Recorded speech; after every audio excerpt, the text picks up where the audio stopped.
जब वो श्री राम जी 15 साल के होते हैं तब विश्वामित्र ऋषि अयोध्या आते हैं और श्री राम के पास काफी प्रश्न है। मतलब जैसे महाभारत के युद्ध भूमि पे अर्जुन जी ने जो प्रश्न पूछे थे श्री कृष्ण से, वैसे ही प्रश्न श्री राम वशिष्ठ मुनि से पूछते हैं। और ये जो संवाद है इसका नाम है योग वासिष्ठ। और जब परशुराम जी वापस लौट रहे होते हैं तो उनकी मुलाकात होती है दत्तात्रेय ऋषि से।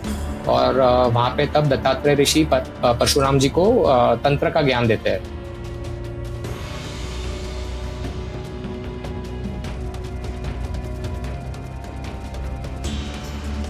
जो संत विश्वामित्र जी थे वो काफी पॉपुलर थे उस टाइम पे और जाने जाते थे अपने गुस्से की वजह से, अपने टेम्पर की वजह से भी। तो सभी लोगों से डरते भी थे। तो एक बार वो श्री राम जी के पास आए थे उनकी मदद मांगने के लिए। वो एक राक्षस है ताड़का। तो उसके पीछे की स्टोरी अगर बता सकते हो तो वो काफी मजेदार है स्टोरी। हाँ हाँ बिल्कुल। तो जब बच्चे चारों बड़े हो रहे होते हैं तो उनको वशिष्ठ ऋषि शिक्षण देते हैं, वेदों का ज्ञान, जो शस्त्र है उनका ज्ञान। शस्त्र और शास्त्र दोनों जरूरी है, तो दोनों का ज्ञान चारों को मिलता है। जब वो श्री राम जी 15 साल के होते हैं तब विश्वामित्र ऋषि अयोध्या आते हैं। और जैसे आपने बताया बहुत ही क्रोध उनको होता था, लेकिन वो क्रोध को काबू करने के बाद ही उनको ब्रह्म ऋषि की पदवी मिली थी। वो पहले क्षत्रिय थे, लेकिन उनको वशिष्ठ मुनि ने अपने ब्राह्मण तपस्या के बल से हराया था। इसलिए उन्होंने तपस्या, विश्वामित्र जी ने बहुत घोर तपस्या करके पहले वो राज ऋषि बने, फिर साधारण ऋषि, फिर राज ऋषि, फिर देव ऋषि, और फिर अंत में ब्रह्म ऋषि बने क्रोध को काबू करके।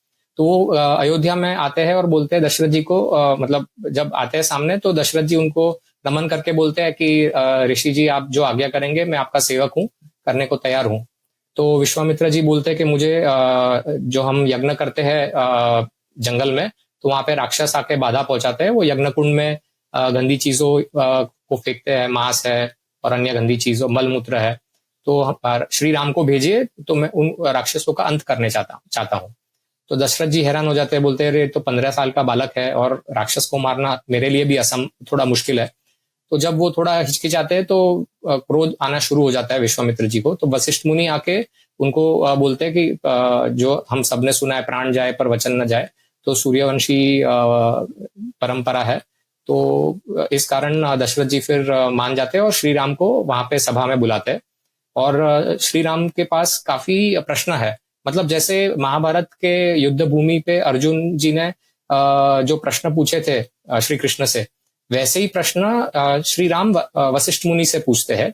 और ये जो संवाद है इसका नाम है योग वासिष्ठ। और वाल्मीकि जी तभी सभा में उपस्थित होते हैं और वो बाद में ये रचना करते हैं ग्रंथ की, जिसका नाम बाद में प्रसिद्ध होता है योग वासिष्ठ के नाम से।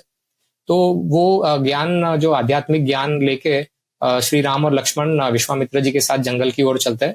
एक यूपी में शेरवा घाट नाम की जगह है, वहां पे विश्वामित्र जी बल और अतिबल मंत्र सिखाते हैं, जिससे थकान नहीं होगी और ये राक्षस से लड़ पाएंगे।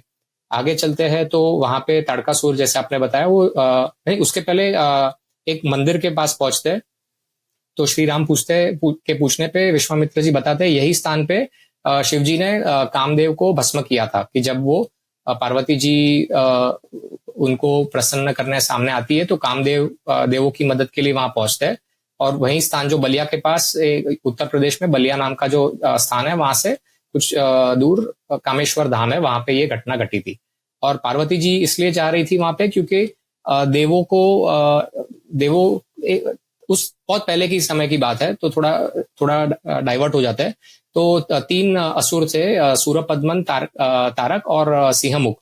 तो ये 3 को वरदान था ब्रह्मा जी का, और इसलिए उन्होंने देवलोक पे विजय प्राप्त की थी। और उनका वरदान ये था कि वो हारेंगे नहीं, और हारेंगे तो सिर्फ शिव जी के पुत्र से, और वो भी 6 दिन के पुत्र से। उन्होंने ये वरदान इसलिए मांगा था क्योंकि उनको पता था कि शिव जी ब्रह्मचारी है, उनको संतान तो होनी नहीं है, और होगी तो भी 6 दिन के पुत्र से हारना लगभग असंभव है। तो इसीलिए वो शिव जी की शादी कराना चाह रहे थे, और इसलिए उन्होंने कामदेव को भेजा था। तो मतलब बाद में शादी होती है जैसे हम सबको पता है, लेकिन विश्वामित्र जी और श्री राम और लक्ष्मण जी की यात्रा पे हम आगे चलते हैं। तो चरित्रवन नाम का एक स्थान है, बिहार में बक्सर नाम की जगह है, बिहार यूपी बॉर्डर पे। तो वहां पे ताड़कासुर का अंत करते हैं, जिसके पास हजारों हाथी की ताकत है, इतनी क्रूर राक्षसी है।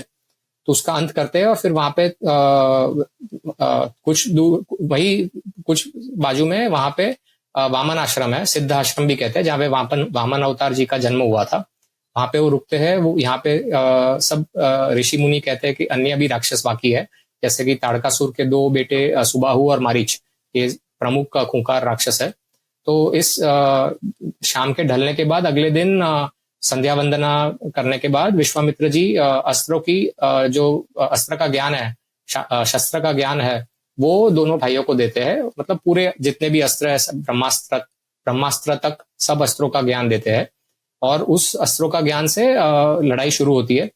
तो सबसे पहले जो मारीच राक्षस है, उसको श्री राम मानव अस्त्र से 100 योजन दूर नदी में फेंकते हैं, मतलब लगभग समझो 900 किलोमीटर के आसपास हुआ। और अग्नि अस्त्र से सुबाहु का अंत करते हैं। और वहां पे ऋषि सब प्रसन्न होते हैं और वो फिर आगे सुझाव देते हैं कि हमें जनक ऋषि के वहां जाना चाहिए, क्योंकि वहां पे शिव जी के धनुष की पूजा हो रही है। तो सब तय करते हैं और सब ब्राह्मण ये तीनों के साथ फिर चलते हैं।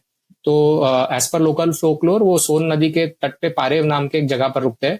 नदी क्रॉस करके फिर आगे गंगा नदी भी क्रॉस करके वहां पे एक रामचौरा नाम की जगह है, जहाँ पे श्री राम जी का मंदिर है, वहां पे रुकते हैं। फिर आगे चल के वैशाली जो राज्य था प्राचीन, जो आज भी है बिहार में, वहां पे सुमति नाम के राजा उनका भव्य स्वागत करते हैं, आदर करते हैं।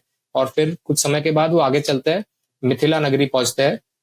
और नगरी के कुछ बाहर ही वो अहल्या नाम का एक पत्थर वहां पे शिला देखते हैं। और वो श्री राम विश्वामित्र जी से पूछते हैं और वो गौतम ऋषि और उनकी पत्नी अहल्या की कहानी सुनाते हैं कि इंद्र जो थे देवों के राजा, देव मतलब डेमी गॉड, भगवान नहीं, तो वो दो देवों के राजा थे इंद्र, उनको पसंद आ गई थी अहल्या। और ये अधर्म के कारण काम वासना जागी थी। और वो जब गौतम ऋषि बाहर थे तो वहां पे पहुंचे थे गौतम ऋषि का रूप लेके। तो अहल्या पहचान जाती है, लेकिन फिर भी उनको भी काम भावना जागती है और दोनों आगे संभोग करते हैं।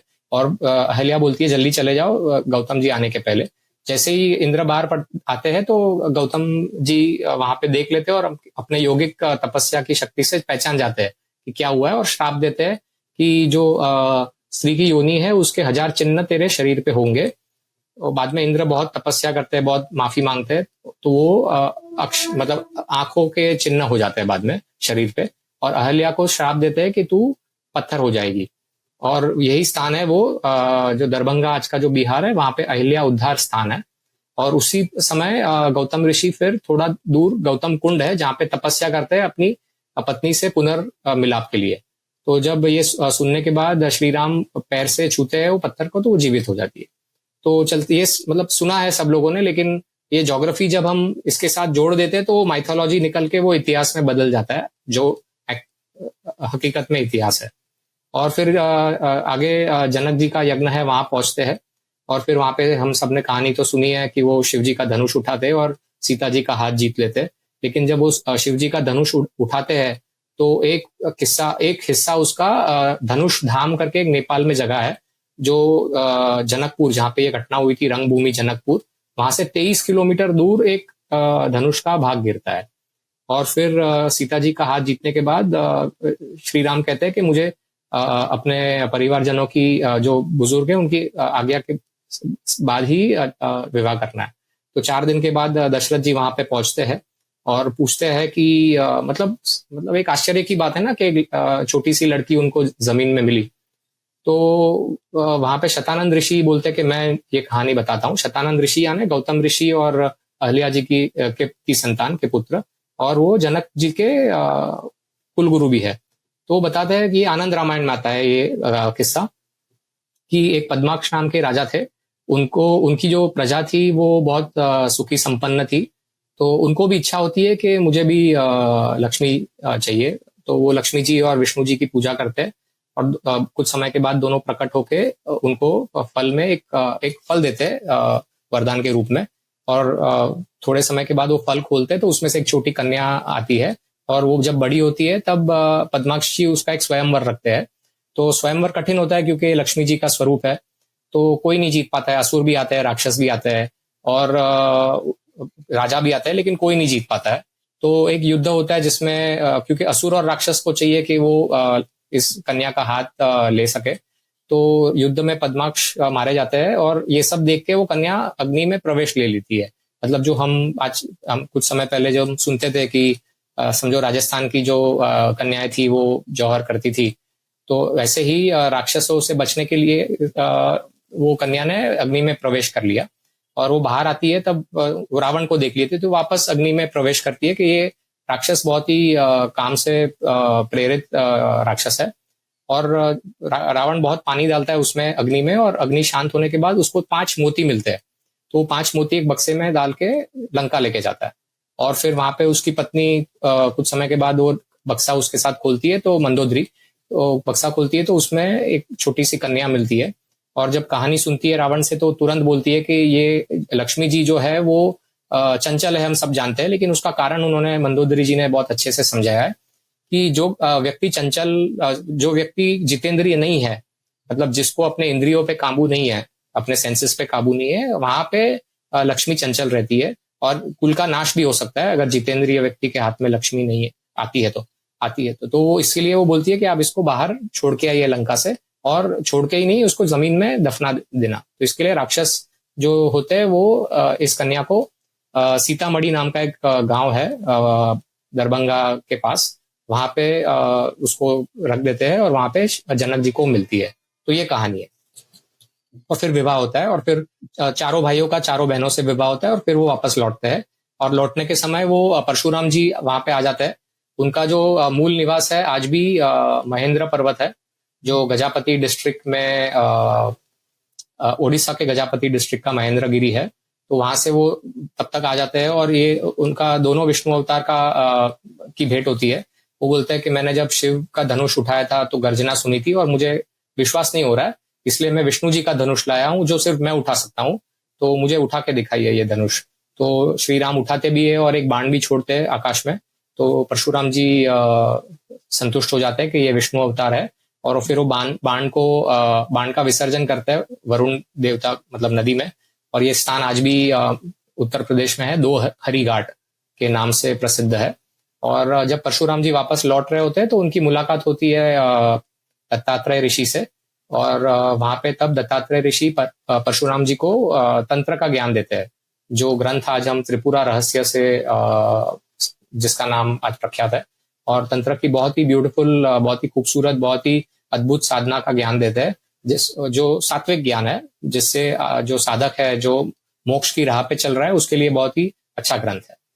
तो चारों कपल और बाकी के लोग अयोध्या पहुंचते हैं और धूमधाम से सेट हो जाता है और श्री राम अपने बुजुर्ग अपने राज्य की सेवा में लग जाते हैं।